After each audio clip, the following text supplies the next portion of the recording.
पर सियाल, सियाल से क्या आ रहा भाई, देखो नंबर 1 ऐसे करता है इसको, सियाल SSIAL, सियाल से क्या हो गया, SI से हो गया तुम्हारे, देखो दो पार्ट बन जाएंगे इसके, SIAL, एस से तो SI से हो गया, देखिए सिलिका, सिलिका SILICA, सिलिका, इसको हिंदी में लिख सकते हैं क्योंकि मैं इंग्लिश में इसलिए दे रहा हूं कि इंग्लिश के वर्ड्स होते हैं हमारे ये बने हुए हैं, सिलिका प्लस ये क्या है भाई, AL से एल्यूमिनियम, ALU मैं शॉर्ट में ही लिख रहा हूँ, एल्यूमिनियम साइंस के नियम में देख लेंगे, AL से एल्यूमिनियम होता है और इससे SI से सिलिका लिखते हैं, साइंस का भी इसमें है तुम्हारा प्रोविजन। नेक्स्ट है सीमा, सीमा बताओ क्या होता है, सीमा से SI से सिलिका, SI से सिलिका आ गया, 1 सेकेंड,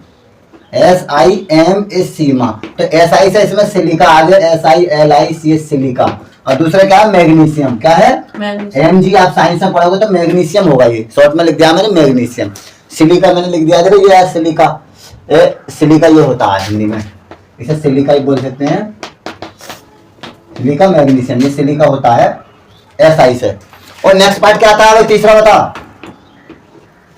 तीसरा पार्ट कौन सा आता है जल्दी बता, इस तरीके का कंपटीशन एग्जाम में पूछ सकते हैं, इसमें से क्वेश्चन बना के, हमारा अगर बेस क्लियर है तो एक भी क्वेश्चन 100% कर सकते हो आप, डायरेक्ट रट्टा लगाओ विकल्प पढ़ लें तो उसमें एक के बाद दूसरा विकल्प, दूसरे के बाद तीसरा, भूलते चले जाते हैं, कभी आपका बेस पक्का हो जाता है, कभी जिंदगी में क्वेश्चन नहीं भूला तो भूल सकते। कंपटीशन एग्जाम में भी 8th क्लास तक में ही क्वेश्चन बनाते हैं, ज्योग्राफी हो, हिस्ट्री हो, इंग्लिश हो, मैथ हो, साइंस हो, कुछ भी सब्जेक्ट हो, सब में से 8th क्लास में से क्वेश्चन पूछे जाते हैं। हाँ SI लेवल तक। NI से निकिल, हाँ नेक्स्ट NI से क्या हो गया भाई, निकिल, कौन सा है, नीफे है, NIFE, नीफे, NI से NICKEL, निकिल, दूसरा FE से हाँ लोहा, FE का मतलब क्या होता है बता पहले, FE का मतलब होता है फेरस, साइंस से पढ़ा होगा, FE लोहा पढ़ा होगा तुमने,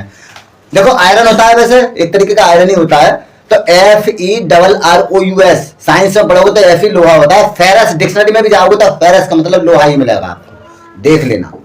तो कहते हैं दूसरी में नहीं चलती है, लिटरेचर में भी आती है, जनरल में भी आती है, सबसे तो आपको नॉर्मल मीनिंग तो याद होती है, कुछ ऐसी मीनिंग होती है सभी, science, physics, chemistry, biology, math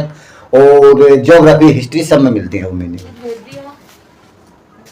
आवाज मार दी दूध को, तो ये हो गया तुम्हारा ये, ठीक है,